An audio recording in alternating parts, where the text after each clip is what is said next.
Probably wondering why I have an axe in one hand into a mallet that I use. So basically what I'm getting ready to do is I'm going to be cutting, and I actually use this little gerber. So let's go ahead and get this chrome cut and let's get it on the truck.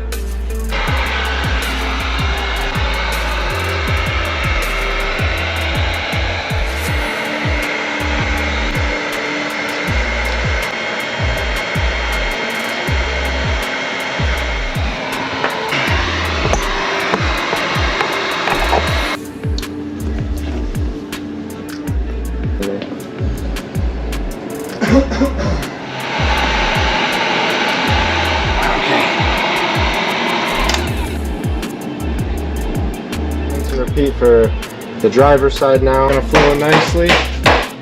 We have got the trim put on the original trim. We got some other stuff we're adding to it, but I'm not going to